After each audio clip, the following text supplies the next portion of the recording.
भक्तों, ओम नमः शिवाय। श्री शिवाय नमस्तुभ्यं। जय श्री महाकाल। जी हाँ भक्तों, क्या आपका भी जो बच्चा है उसका मन पढ़ाई में बिल्कुल भी नहीं लगता? आप लोग उसके पढ़ाई के लिए बहुत ज़्यादा परेशान हैं कि आखिरकार हमारा जो बच्चा है पढ़ता क्यों नहीं है। आपने बहुत ज़्यादा मेहनत कर ली उसके पढ़ाई के पीछे, उसको बहुत अच्छे स्कूल में डाल रखा है, बहुत अच्छा उसको कोचिंग ट्यूशन दे रहे हैं, हर एक चीज़ की व्यवस्था दे रहे हैं, किसी भी चीज़ की कमी नहीं आने दे रहे हैं। फिर भी जो आपका बच्चा है ना, उसका जो मन है ना वो पढ़ाई की ओर नहीं लग रहा। और जब भी आप उसको पढ़ाने के लिए बैठाते हो तो इधर उधर के कामों में लग जाता है, लेकिन पढ़ता बिल्कुल भी नहीं है। तो ऐसे में कौन सा उपाय करें ताकि जो आपका बच्चा है ना वो अच्छे से पढ़ने लगे और केवल उसका जो मन है ना वो केवल और केवल पढ़ाई की ओर हो। आज की इस वीडियो के माध्यम से हम आपको बताने वाले हैं क्या करना है, कैसे करना है, पूरा आपको समझाना वाला हूँ। तो उपाय ध्यान से सुनिएगा, अच्छे से करिएगा। अगर आपने आज का ये उपाय ध्यान से सुन के अच्छे से कर लिया तो 100% है कि आपका जो भी बच्चा है जिसका मन पढ़ाई में नहीं लगता, अवश्य रूप से उसका जो मन है ना वो पढ़ाई की ओर लगेगा ही लगेगा। देखिए, पूज्य गुरुदेव की जो कथा होती है, जैसे कि आपने देखा कि पूज्य गुरुदेव की कथा में लाखों की भीड़ आती है, ठीक। और जब पूज्य गुरुदेव की कथा में लाखों की भीड़ आती है तो वहाँ जितने भी भक्त रहते हैं वो क्या करते हैं, ज़्यादातर भक्त क्या करते हैं, पत्र के द्वारा अपनी मनोकामना गुरुदेव तक पहुँचाते हैं। ये आप सबको पता है, ठीक।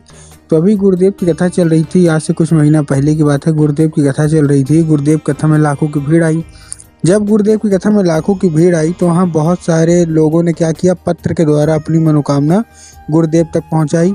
जब गुरुदेव के पास पत्र पहुंचा तो उन्होंने देखा कि उसमें बहुत सारे लोगों का जो पत्र है ना, जितने भी माता पिता है उनका है, और उनका केवल और केवल एक ही मतलब प्रश्न है कि गुरुदेव, हमारा जो बच्चा है ना वो उसका जो मन है ना वो पढ़ाई की ओर नहीं लग रहा, आप कृपया करके उपाय बता दें। जब भी हम उसको पढ़ाने के लिए बैठाते हैं तो इधर उधर के कामों में लग जाता है, लेकिन पढ़ता बिल्कुल भी नहीं है, कृपया करके कोई उपाय बता दें। जब गुरुदेव ने देखा तब गुरुदेव ने 2 से 3 उपाय बताए और कहा, केवल और केवल ये उपाय कर लेना, तुम्हारा जो भी बच्चा है जिसका मन पढ़ाई में नहीं लगता, अवश्य रूप से उसका जो मन है ना वो पढ़ाई की ओर आकर्षित होगा ही होगा। जब गुरुदेव ने ये उपाय बताए तो लोगों ने जा जाके इस उपाय को अपने घर में किया। और जैसे ही लोगों ने जा जाके इस उपाय को अपने घर में किया, मात्र 1 से 1.5 महीने के बाद वो गुरुदेव की कथा में वापस आए।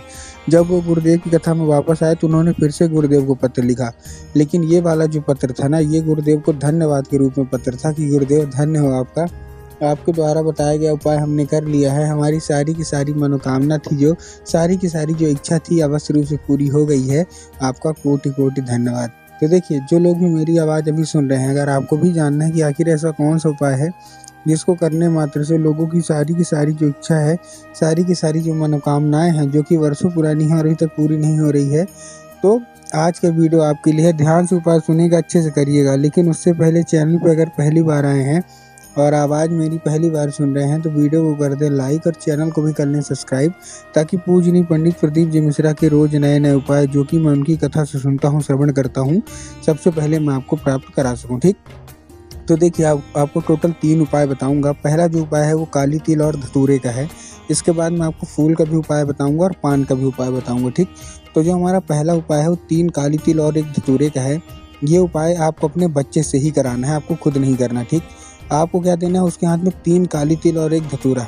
अब देखिए, काली तिल और काली मिर्च में लोग बहुत ज़्यादा कंफ्यूज होते हैं कि काली तिल लेना है कि काली मिर्च लेना है, इसलिए गुरुदेव ने साफ साफ बताया कि आपको क्या काली तिल लेना है, ठीक। काली तिल आपने ले लिया। काली तिल लेने के साथ साथ आपको एक धतूरा चाहिए।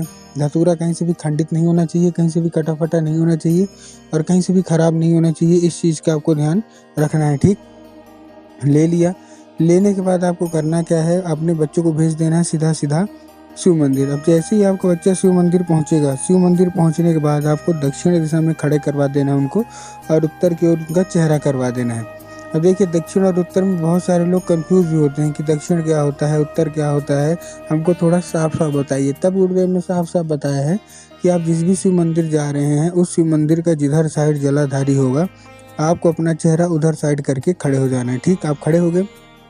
खड़े होने के बाद आपको करना क्या है, एक नाम लेके, कौन सा, महादेव का एक सुंदर सा नाम है श्रम्भेश्वर महादेव। तो बस अपने बच्चे को बोलिएगा कि श्रम्भेश्वर महादेव का नाम लेके उन्हीं का स्मरण करके चुपचाप क्या कर दे, अर्पित कर दे बस। पूज्य गुरुदेव कहते हैं कि अगर श्रम्भेश्वर महादेव का ये उपाय उसने कर लिया ना तो अवश्य रूप से उसकी मनोकामना पूरी होगी ही होगी, ठीक है। ये था कौन सा, ये था हमारा सबसे पहला उपाय। अब जो हमारा दूसरा उपाय है, जितने भी माता पिता हैं उनको ये उपाय करना है अपने बच्चे के लिए। इस उपाय में देखिए आपको करना क्या है, इस उपाय में आपको क्या चाहिए, एक फूल चाहिए, लाल फूल। अब लाल फूल आप कोई सा भी ले सकते हैं, गुलाब का ले लीजिए, गुड़हल का ले लीजिए, जो भी आपको पसंद आए, जो भी आपको समझ में आए आप ले लीजिए, ठीक है।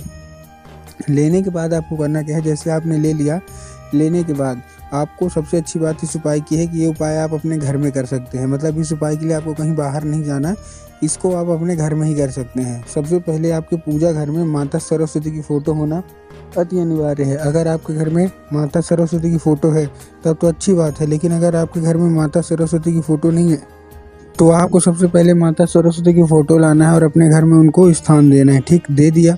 अब शाम के वक्त जब आपके घर में पूजा पाठ होती है तो आपको करना क्या है, आपको वही लाल फूल माता सरस्वती को अर्पित करना है। और जैसे ही आप माता सरस्वती को लाल फूल अर्पित करेंगे, माता से उसको औषधि के रूप में मांगना है कि माता कृपया करके हमको इसको औषधि के रूप में प्रदान करिए। हमारा जो बच्चा है उसका जो मन है ना, वो पढ़ाई में बिल्कुल भी नहीं लगता, हम लोग बहुत ज़्यादा परेशान हैं। अब क्या होगा, अब वो जो फूल है अब वो औषधि का रूप ले लेगा।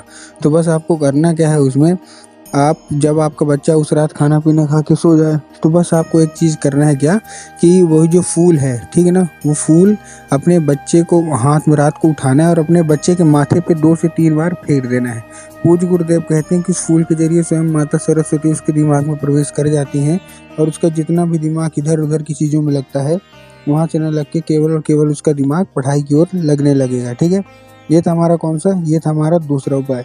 अब हमारा जो तीसरा और आखिरी उपाय है, इसमें आपको क्या करना है, देखिए इस उपाय में आपको पान का पत्ता लेना है, ठीक।